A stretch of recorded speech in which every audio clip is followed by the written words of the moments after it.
Sesaat lagi Anda ikuti Tabura, siaran tangkap bencana RRI Serui.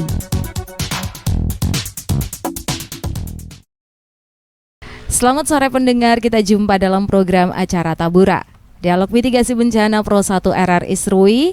Dan topik yang akan kita bahas hari ini tentang penghijauan cegah bencana hidrometeorologi. Nah, untuk itu pada kesempatan kali ini pendengar, saya Maria Numberi akan berbincang bersama narasumber saya. Yang pertama ada Kepala Seksi Perencanaan dan Pemanfaatan Hutan. Halo, selamat sore Ibu. Selamat sore. Apa kabarnya Ibu? Baik. Oke, luar biasa. Ada Ibu Santi Rumbi ya. Iya, Ibu betul. Santi Rumbi. Dan juga dari BMKG Yapen. Seperti biasa ini tak asing lagi ya oleh pendengar RRI Pro 1 dimanapun saja Anda berada. Ada Bapak Paskalis Dwiatmoko Ikanubun STR. Halo Kak Paskal, apa kabar? Kabar baik, luar biasa. Luar biasa ya, ini pengamat meteorologi dan geofisika muda yang ada di BMKG Kabupaten Kepulauan Yapen. Dan juga kami ucapkan selamat sore kepada pendengar dimanapun saja Anda berada di frekuensi pendengar frekuensi bencana hidrometeorologi pada tahun 2020 lalu mengalami kenaikan ya, hampir 8 kali lipat dibandingkan tahun 2005 silam. Nah, kenaikan tren kejadian bencana di Indonesia oleh peningkatan curah hujan yang sangat-sangat ekstrim serta dampak dari perubahan iklim dunia saat ini. Dan perubahan iklim bahkan gangguan di atmosfer membuat kondisi bumi yang semakin panas, memicu dan banyak perubahan di atmosfer kita. Nah, pendengar Pro 1 RRI Serui dimanapun saja Anda berada, untuk mengetahui lebih jauh tentang penghijauan cegah bencana hidrometeorologi dan merupakan topik obrolan kita di sore ini dalam siaran mitigasi bencana dengan narasumber yang sudah saya perkenalkan tadi kepada Anda pendengar. Dan Anda juga dapat mengikuti dialog ini melalui radio FM 96,4 MHz dan juga melalui layanan streaming di RRI Digital, aplikasi maupun di channel YouTube RRI Serui. Pendengar, dialog kali ini akan dipandu bersama saya Maria Numberi. Kita langsung ke perbincangan pertama kita di sesi yang pertama, berbicara seputar bencana hidrometeorologi. Saya ke Pak Paskalis dulu, merupakan Prakirawan BMKG Yapen. Mungkin bisa jelaskan apa itu bencana hidrometeorologi kepada pendengar Pro 1 RRI Serui. Baik, makasih. Bencana hidrometeorologi, kalau secara umum mungkin masyarakat bilangnya itu bencana akibat air.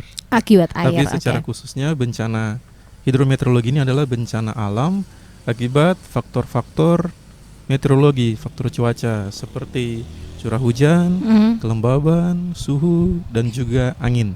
Angin ya. Baik, Pak Paskal, apakah potensi cuaca bisa berdampak juga nih pada bencana hidrometeorologi? Misalnya cuaca apa saja yang dapat mempengaruhi sehingga terjadi bencana tersebut? Tentu sangat ada pengaruhnya.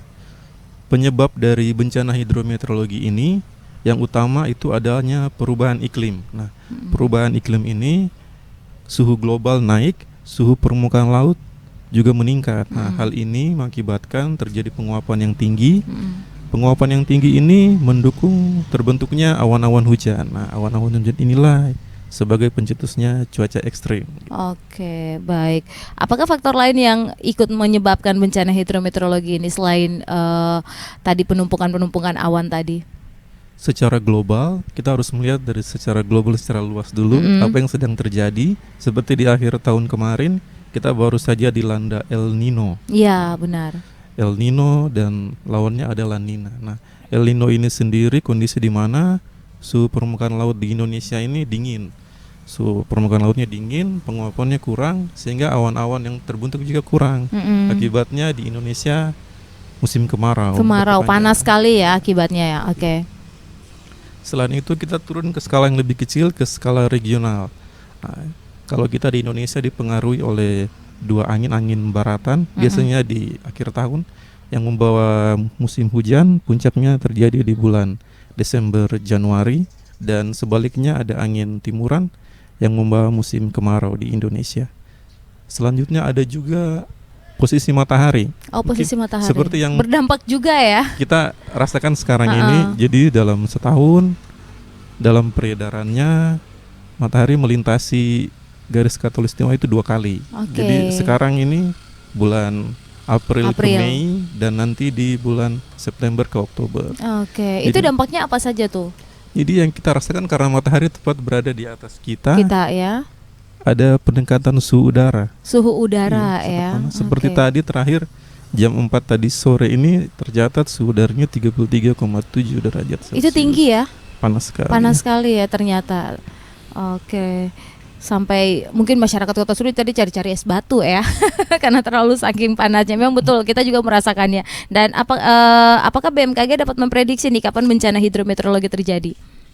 Bencana hidrometeorologi dapat diprediksi. Nah, umumnya dia terjadi tadi pertama pada saat puncak musim hujan, Mm-mm. bulan November, Desember, Januari, dan selanjutnya adalah saat-saat peralihan musim. Peralihan musim itu kapan? Seperti sekarang ini, bulan April ke Mei, dan nanti September ke Oktober itu. Oke. Yang kita sebut dengan musim pancaroba. Pancaroba. Di situ kita harus waspada cuaca ekstrim. Iya. Waktu itu kita sempat berbincang yang panas sekali ya. Itu sama tidak lebih parah yang hari ini atau yang waktu itu?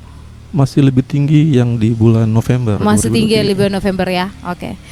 Baik pendengar, masih seputar topik yang kita bahas. Saya beralih ke Kepala Seksi Perencanaan dan Pemanfaatan Hutan, Ibu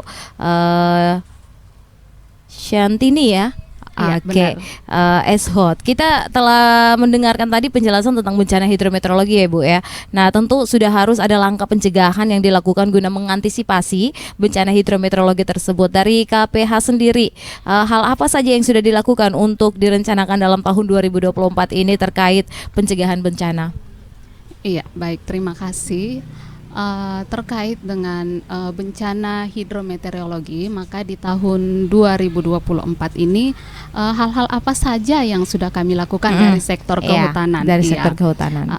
Itu yang pertama, mungkin informasi bagi kita semua, setiap tahunnya itu kami melakukan penanaman pohon atau penghijauan. Iya. Penanaman pohon atau penghijauan ini kami lakukan sejak 3 tahun terakhir berturut-turut.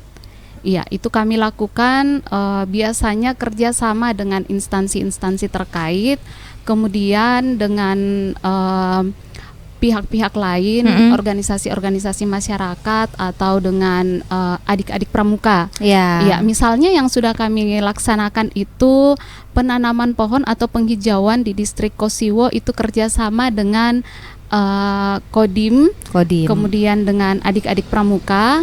Kemudian juga penghijauan di lokasi bekas longsor di Imandoa, itu juga bersama dengan Kodim dan adik-adik dari pramuka.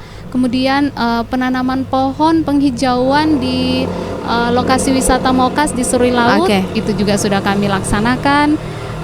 Dan kegiatan-kegiatan yang lain yang kami laksanakan dalam rangka mencegah bencana, yaitu bersama-sama dengan Dinas Lingkungan Hidup Kabupaten Kepulauan Yapen, kami melakukan bersih-bersih juga di lokasi wisata di Mokas dan Pantai Menggap dan sekitarnya. Berarti di tahun 2004 ini sedang berjalan ya kegiatan-kegiatan tersebut. Masih banyak kegiatan yang lainnya lagi Bu? Iya. Kemudian tahun ini kami menyediakan bibit untuk diserahkan secara gratis kepada masyarakat. Itu kami sediakan sekitar 33.720 bibit.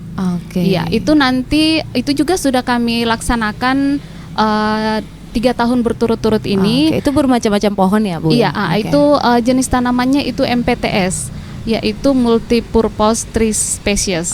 Jadi jenis tanaman ini adalah tanaman yang multiguna, selain memberikan hasil manfaat secara ekologi dan juga secara ekonomi, bahkan juga bisa menghasilkan kayu maupun non kayu. Iya. Sekarang yang tersedia seperti yang kita tempati sekarang ini di belakang kantor, itu kami sediakan bibit di situ, sementara kami persiapkan nanti akan kami umumkan secara umum untuk masyarakat, instansi-instansi yang membutuhkan bibit, kelompok-kelompok masyarakat yang membutuhkan bibit untuk penanaman. Kami sediakan secara gratis. Iya, itu sudah kami laksanakan beberapa tahun terakhir ini. Baik. Iya. Bu Tini, ini tujuan dari penghijauan yang dilakukan ini seperti apa? Iya, seperti kita ketahui bersama, berbagai macam ancaman banjir, tanah longsor, kemudian bencana-bencana alam lainnya, kebakaran hutan, pemanasan global, hilangnya flora dan fauna itu bisa saja terjadi, kapan saja bisa terjadi. Nah, penghijauan dan pemulihan lingkungan hidup itu sangatlah penting. Benar untuk kita sekali, Bu. laksanakan. Penghijauan yang kita laksanakan itu tujuannya untuk mengembalikan fungsi lahan. Nah, ada dua, penghijauan dan reboisasi. Mungkin sebagai informasi, apa sih bedanya reboisasi dan penghijauan? Nah, reboisasi ini penanaman yang kita laksanakan di dalam kawasan hutan untuk mengembalikan fungsi kawasan hutan. Iya. Sementara penghijauan adalah penanaman yang kita laksanakan di luar kawasan hutan untuk mengembalikan fungsi lahan tersebut. Iya, sehingga tujuan penghijauan adalah lingkungan tetap bersih dan sehat, sumber air tetap terjaga, Benar. hutan tetap lestari, pencemaran udara dan erosi berkurang, serta bencana banjir dan longsor pastinya kita dapat turunkan atau kita dapat cegah. Baik. Ya, seperti itu. Iya, saya ke pertanyaan berikutnya nih, Bu. Apakah upaya penghijauan ini juga dilakukan oleh dinas terkait? Maksudnya di tahun sebelumnya apakah sudah sesuai dengan yang diharapkan dari KPH sendiri setelah dilakukan peninjauan kembali lahan yang pernah ditanami?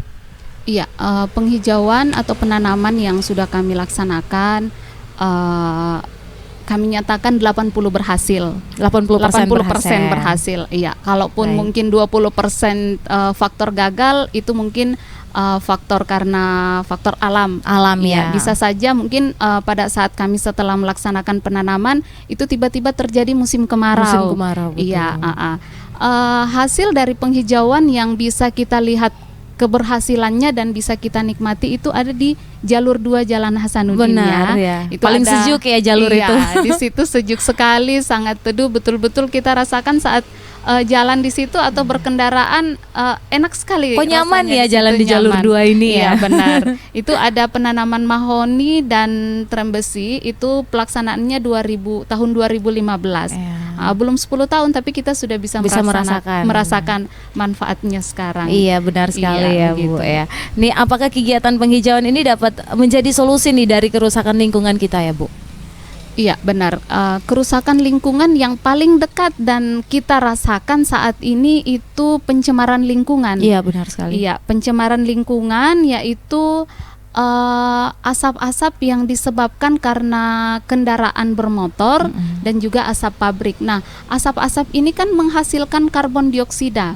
Nah, melalui penghijauan, penanaman pohon ini apa sih manfaatnya yang kita rasakan, kemudian apa hubungannya dengan karbon dioksida yang banyak beredar ini, polusi udara yang kita hirup setiap hari, walaupun kita tidak lihat. Iya, betul. Iya, tapi itu yang kita hirup setiap hari. Nah, melalui penghijauan ini pohon-pohon yang ada itu akan menyerap karbon dioksida dan mengubah menjadi oksigen. Nah, oksigen ini yang menjadi sumber nafas kita sehari-hari. Iya. Jadi kalau misalnya mau bernafas lebih lega ke jalur 2 ya, Ibu ya. Di siang hari. Di siang hari ya. Baik, kapan waktu yang tepat nih untuk melakukan penghijauan? Adakah waktu-waktu yang tertentu yang bagus untuk melakukan kegiatan penghijauan, Bu?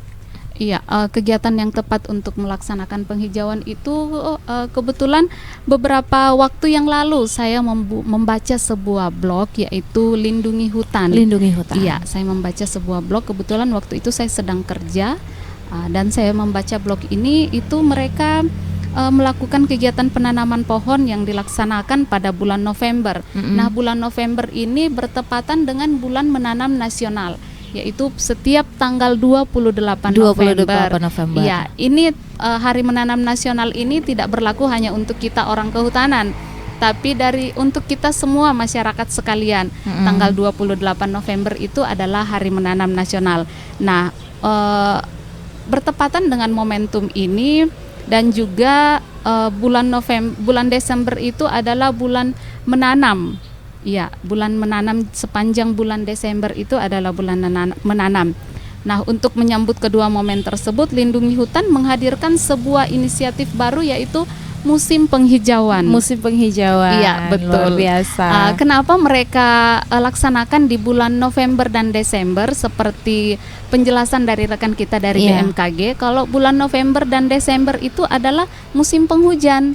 Waktu yang tepat untuk menanam itu ada di bulan November dan Desember di betul. musim penghujan. Jadi waktu yang tepatnya untuk melaksanakan penghijauan itu paling baik di bulan November dan Desember. Ya, potensi untuk tumbuhnya tanaman itu lebih besar dibandingkan dengan bulan-bulan yang lain ya, seperti benar. yang tadi ya mungkin cuaca panas sekali itu kok tidak baik juga untuk menanam ya, karena takut tidak tumbuh tapi tanamannya kering. Oke, baik, kita dapat poinnya ya.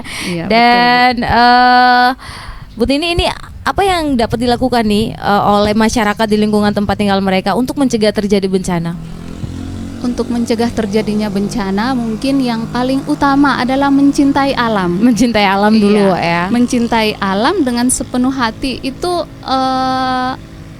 tugas yang paling penting untuk kita. Iya. Melakukan penghijauan juga merupakan sarana pencegah bencana banjir, kekeringan, bahkan jangka panjang untuk mencegah perubahan iklim akibat pemanasan global. Seperti yang sudah dijelaskan rekan dari BMKG bahwa pemanasan global itu terjadi karena akibatnya itu suhu bumi yang meningkat. Iya. Jadi apa yang kita laksanakan? Kita laksanakan itu melalui penghijauan. Penghijauan di lingkungan. Jaga alam kita. Benar. Iya, menjaga bumi kita. Kemudian kita mengikuti saran pemerintah, go green. Iya, seperti itu. Itu yang bisa dilakukan masyarakat untuk mencegah bencana di sekitar tempat tinggal. Baik pendengar Pro 1 RRI Serui, kita akan jeda sejenak dan akan hadir kembali di segmen selanjutnya setelah beberapa pesan berikut ini.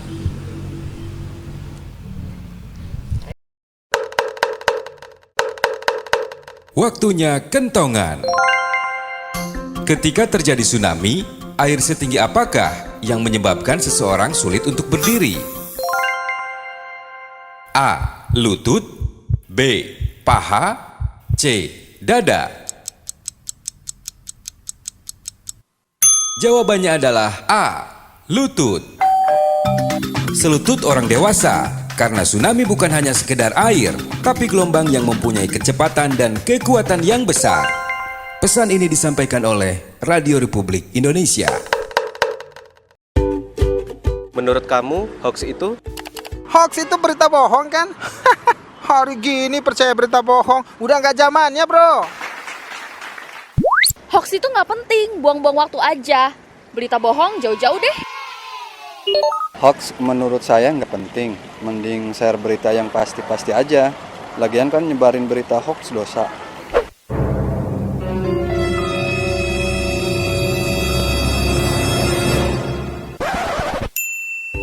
Nah, buat kamu, jangan asal share atau menyebarkan berita hoax ya. Baca dengan teliti, lalu klarifikasi kebenaran berita, biar nggak jadi korban hoax. RRI Digital, dengan tampilan baru, berbagai konten kolaborasi dari berbagai program nasional, termasuk siaran visual langsung, siaran radio langsung, daftar putar musik, podcast, berita video, dan berbagai fitur interaksi pengguna dalam permainan. Berbagai konten menarik seperti suka, komentar, dan berbagi, serta obrolan langsung dengan penyiar dan pengguna. Pesan langsung dan fasilitas obrolan pribadi antara pengguna aplikasi juga tersedia. RRI Digital tersedia di Google Store dan App Store. RRI Digital.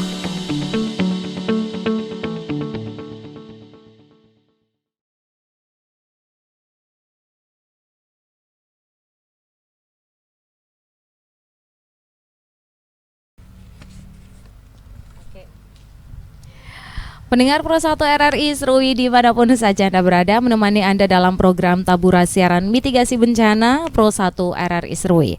Masih bersama saya Marianu Berry dan kedua narasumber saya sore ini. Nah, pendengar, dalam melakukan pencegahan bencana hidrometeorologi sesuai topik mitigasi bencana kita kali ini, sudah tentu dibutuhkan kerjasama dari semua pihak ya. Upaya apa yang sekiranya dapat dilakukan sebagai langkah-langkah antisipasi dalam bencana tersebut. tersebut. Nah, saya kembali ke Pak Pascal dulu.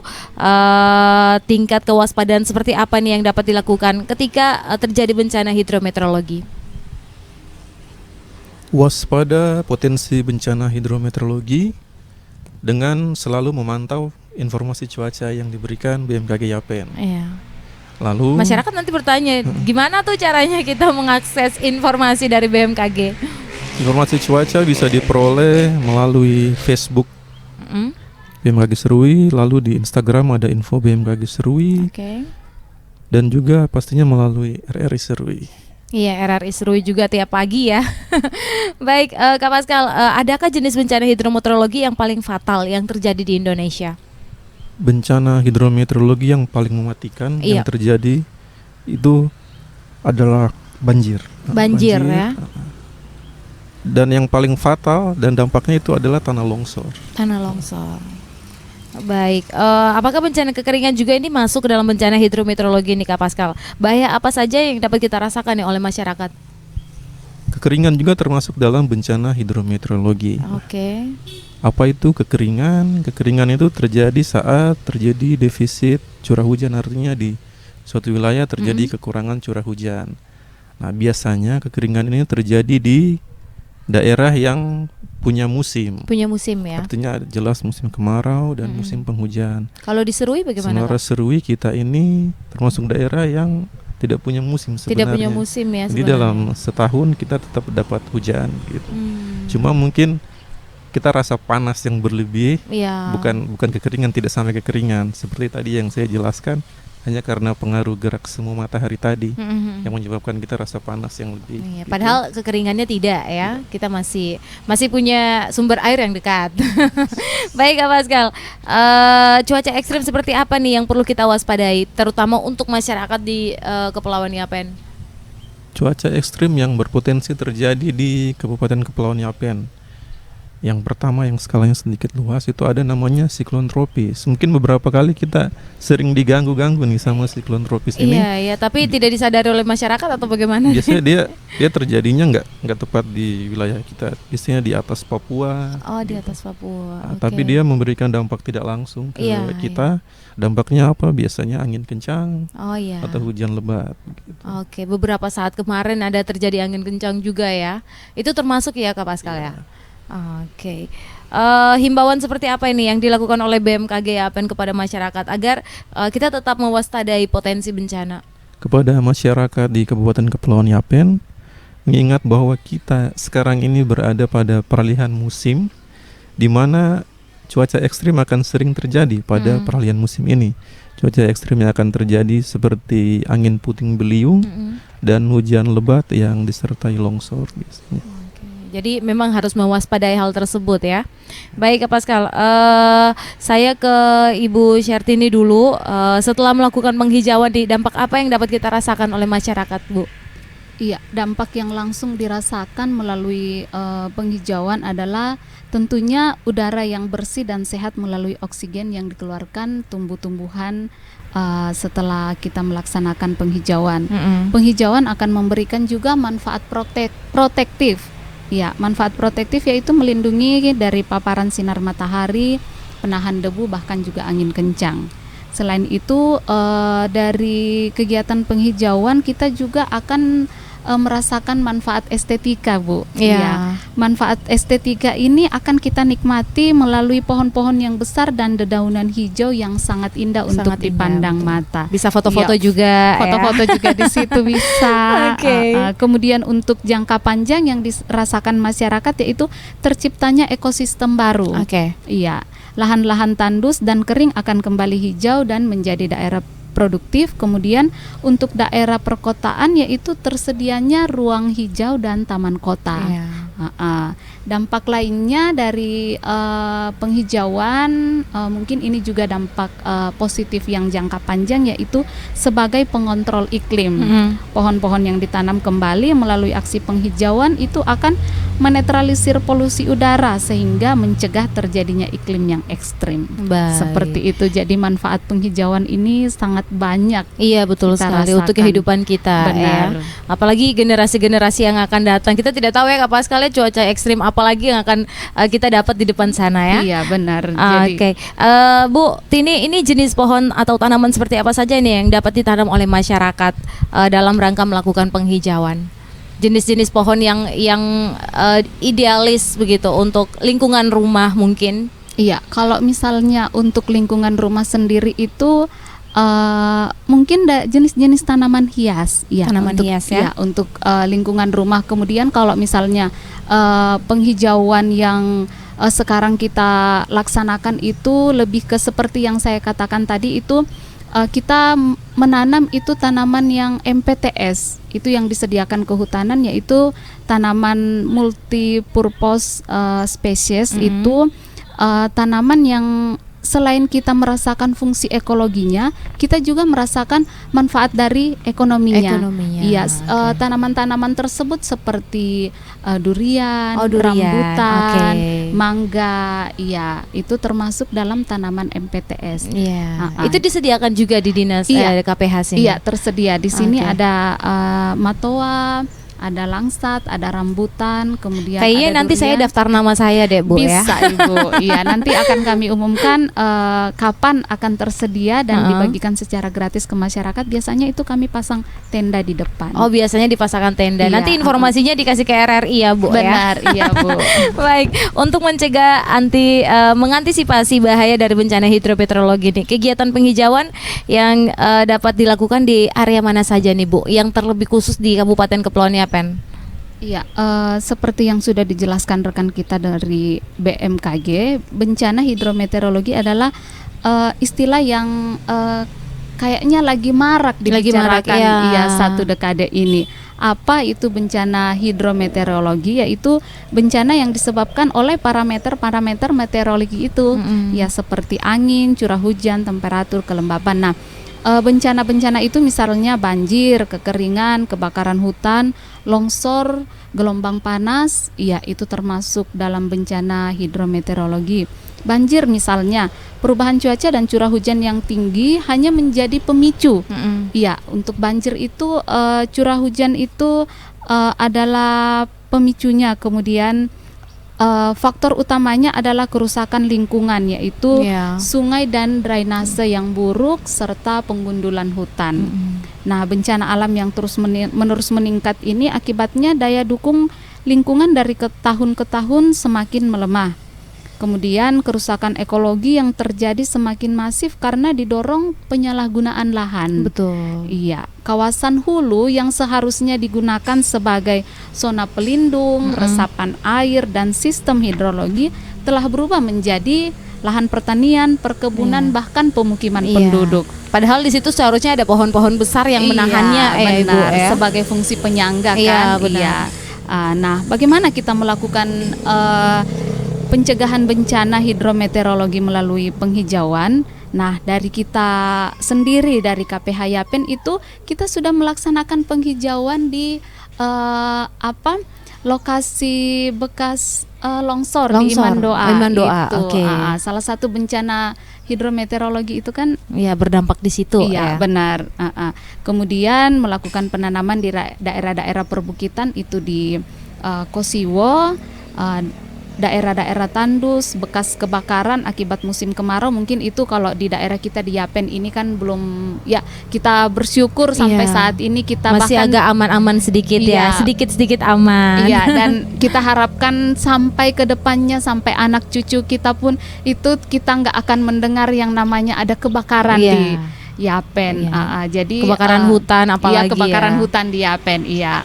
Jadi itu yang data kehutanan itu kita di Papua ini titik-titik api sampai sekarang itu kita bersyukur nggak seperti di daerah-daerah Sumatera, Kalimantan, Sulawesi itu saat musim kemarau itu titik-titik api itu tiba-tiba ada. Di mana-mana ada titik api, tapi kita bersyukur di Papua itu kebakaran hutan dan lahan sampai jarang sekarang sekali. Datanya nol. Oke, luar biasa. Jadi penghijauan yang kita laksanakan itu di bekas-bekas daerah-daerah bekas longsor, kemudian daerah-daerah yang tandus itu otomatis akan kembali hijau, sehingga potensi bencana hidrometeorologi dapat kita cegah. Ya, baik.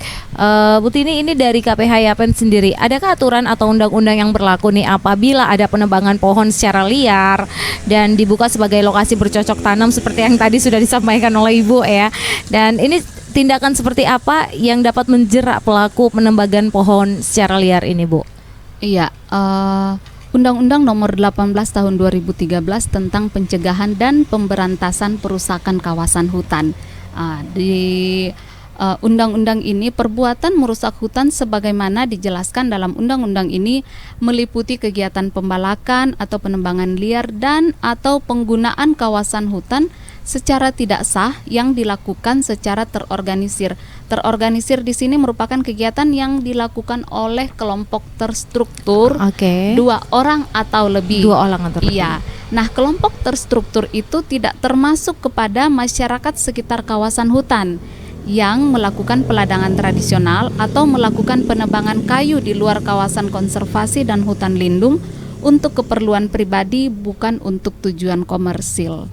Jadi perlu digarisbawahi. Iya, kalau dia benar-benar hanya untuk keperluan pribadi, tidak untuk tujuan komersil, itu masih aman. Iya, karena bawahnya agak sedikit ya. Karena kalau komersil kan banyak ya, Bu ya. Iya, kemudian mungkin untuk penebangan itu saya mungkin izin menyampaikan aturan-aturan di dalam Undang-Undang 41 tahun 1999 itu, setiap orang dilarang melakukan penebangan pohon dalam kawasan hutan secara tidak sah dengan radius atau jarak sampai dengan, jadi ada radius-radius yang sudah ditentukan itu 500 meter dari tepi waduk atau danau, kemudian 200 meter dari tepi mata air kiri kanan sungai di daerah rawa, kemudian 100 meter dari kiri kanan tepi sungai, 50 meter dari kiri kanan tepi anak sungai, atau 2 kali dari kedalaman jurang dari tepi jurang.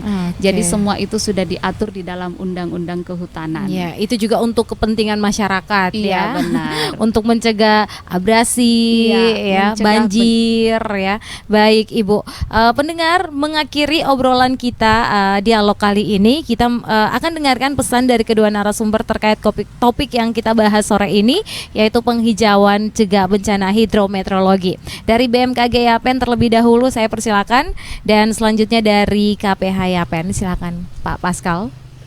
Kepada masyarakat Kota Serui diharapkan untuk peduli terhadap lingkungan sekitar, menjaga kebersihan dengan tidak membuang sampah sembarangan di selokan ataupun di kali, dan juga untuk menebang pohon, membersihkan pohon-pohon yang sekiranya nanti akan roboh ketika diterpa angin kencang.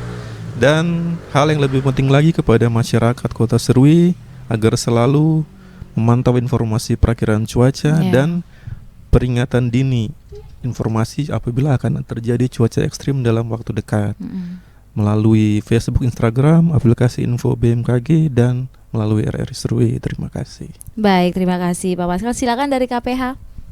Iya, sesuai dengan tema dialog hari ini, penghijauan cegah bencana hidrometeorologi. Maka saya mengajak seluruh masyarakat untuk mari kita mencintai bumi kita hijaukan bumi kita melalui penghijauan, penanaman pohon, karena 1 pohon untuk 1000 kehidupan. Dengan menanam kita turut melestarikan bumi kita, lingkungan tetap terjaga, hutan lestari, sumber air tetap terjaga, pencemaran udara berkurang, dan tentunya bencana banjir dapat dicegah. Iya, terima kasih. Baik, demikian bincang-bincang kita bersama kedua narasumber saya dari BMKG Yapen, Bapak Paskalis Ikanubun, dan dari KPH Yapen ada Ibu Santini Rumbi Eshot. Terima kasih untuk Anda pendengar setiap program 1 RRI Serui dimanapun saja Anda berada yang sudah berkesempatan mengikuti program Tabura Siaran Mitigasi Bencana RRI Serui. Semoga apa yang sudah kita sampaikan tadi kedua narasumber saya menjadi informasi yang bermanfaat bagi pendengar sekalian. Akhirnya saya Maria Numberi dan seluruh kru yang bertugas kita pisah dan akan bersua kembali di acara mitigasi bencana lainnya. Sampai jumpa. Terima kasih Anda telah mengikuti Tabura, siaran tangkap bencana RRI Serui. Sampai jumpa.